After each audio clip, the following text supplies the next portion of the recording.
Malam itu, langit Surabaya tampak kelam. Di tengah gelapnya malam, suara gemuruh senjata dan ledakan bom menggema di seluruh kota. Namun, di balik kegelapan itu, ada satu suara yang menggelegar, mengobarkan semangat rakyat untuk bertahan. Suara itu adalah suara Bung Tomo, seorang pemuda yang tidak hanya berjuang dengan senjata, tetapi juga dengan kata-kata yang membakar semangat rakyat Indonesia. Pidatonya terdengar di setiap sudut kota, masuk ke rumah-rumah yang dihuni oleh para pejuang dan rakyat biasa. Setiap kata-kata yang terucap seolah-olah menjadi api yang membakar semangat juang. Mereka tahu pertempuran di depan mata tidak akan mudah. Tentara sekutu yang datang dengan persenjataan lengkap jauh lebih kuat daripada mereka. Namun, dengan semangat yang ditanamkan oleh Bung Tomo, rasa takut itu berubah menjadi keberanian yang luar biasa. Bulan November 1945, Surabaya menjadi medan pertempuran yang paling sengit dalam sejarah kemerdekaan Indonesia. Pasca proklamasi kemerdekaan pada tanggal 17 Agustus 1945, Indonesia harus menghadapi ancaman dari tentara sekutu yang datang untuk melucuti senjata tentara Jepang dan mengembalikan pemerintahan kolonial Belanda. Kedatangan sekutu yang dipimpin oleh Inggris disambut dengan perlawanan keras dari rakyat Surabaya. Di tengah situasi yang mencekam, muncullah sosok Bung Tomo atau Sutomo, seorang pemuda berusia 25 tahun. Dia bukanlah seorang tentara profesional, tetapi seorang jurnalis dan aktivis yang mengerti betul bagaimana menggerakkan massa melalui pidato-pidatonya yang menggugah hati. Bung Tomo menggunakan radio sebagai senjatanya. Dari sebuah studio kecil, ia menyuarakan perlawanan rakyat Surabaya.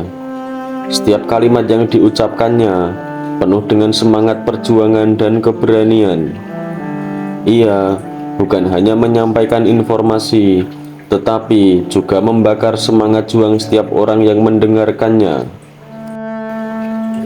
Lebih baik kita hancur lebur daripada tidak merdeka, ucapannya dalam salah satu pidatonya yang paling terkenal. Pada tanggal 10 November 1945, pasukan Inggris di bawah pimpinan Brigadir Jenderal Robert Mansfield melancarkan serangan besar-besaran. Mereka mengerahkan tank, artileri berat, dan pesawat tempur untuk menghancurkan pertahanan rakyat Surabaya. Kota itu berubah menjadi lautan api dengan gedung-gedung yang hancur dan jalanan yang dipenuhi puing-puing. Namun, Bung Tomo dan para pejuang tidak gentar. Mereka tahu bahwa kemerdekaan yang baru saja diraih harus dipertahankan dengan segala cara. Di bawah komando Kolonel Sungkono, para pemuda, pria, wanita, bahkan juga anak-anak bergabung di dalam perlawanan. Pertempuran yang terjadi sangatlah sengit dan berdarah. Di tengah pertempuran, Bung Tomo tidak pernah berhenti mengirimkan pesan melalui radio. Ia menyampaikan pesan dari para pemimpin perlawanan, memberikan instruksi, dan yang paling penting, terus menyemangati rakyat.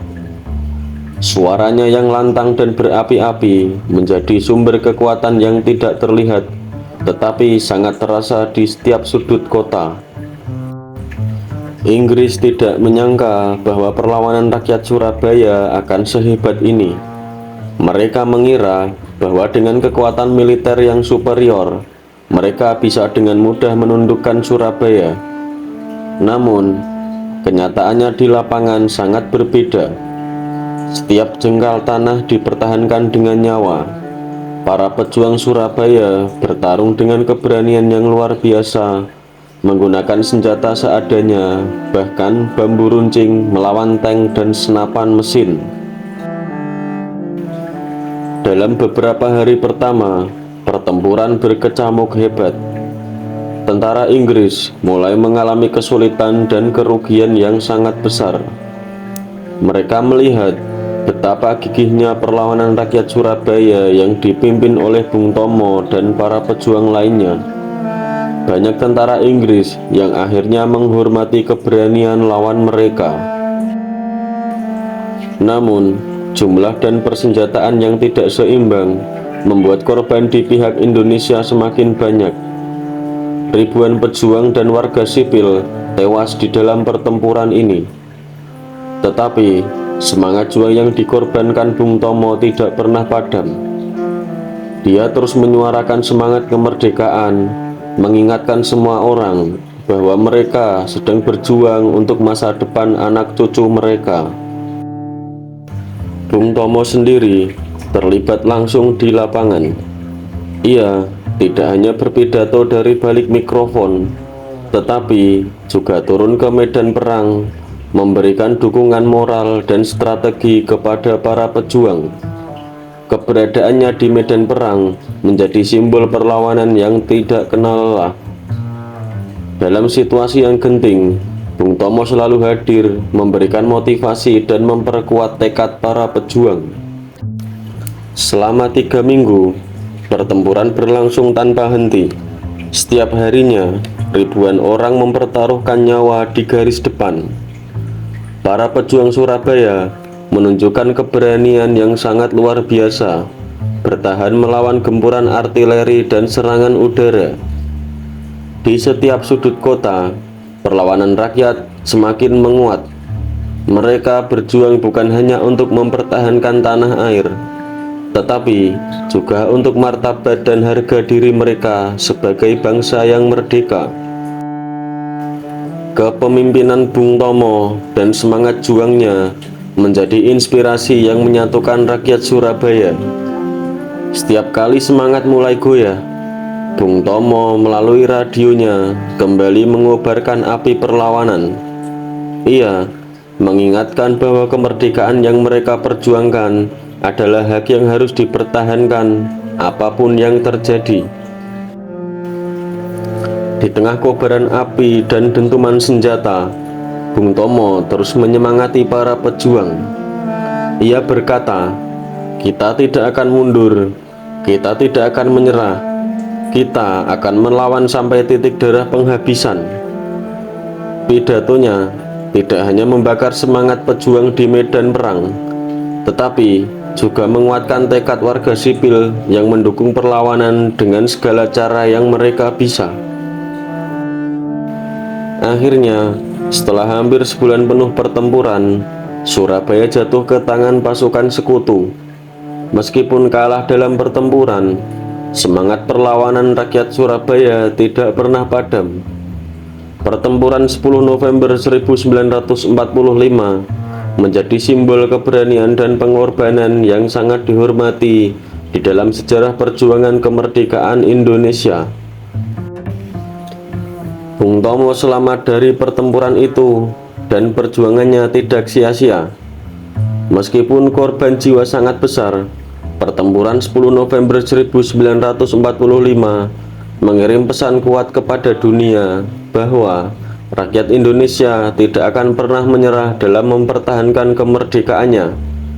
Peristiwa itu juga membuka mata dunia akan tekad dan keberanian bangsa Indonesia. Hingga kini, setiap tanggal 10 November diperingati sebagai Hari Pahlawan Indonesia. Bung Tomo dikenang sebagai pahlawan besar dengan kata-katanya yang mampu menggerakkan ribuan orang untuk melawan penindasan.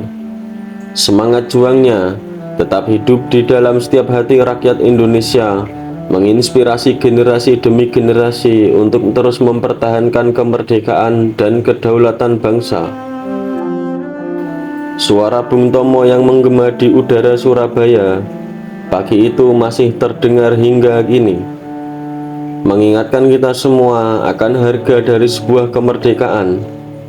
Ia mengajarkan bahwa dengan tekad, keberanian, dan persatuan, tidak ada yang tidak mungkin dicapai. Perjuangannya adalah bukti nyata bahwa setiap orang memiliki peran dalam mempertahankan dan mengisi kemerdekaan. Dan dengan semangat itu, Indonesia terus melangkah maju sebagai bangsa merdeka dan berdaulat.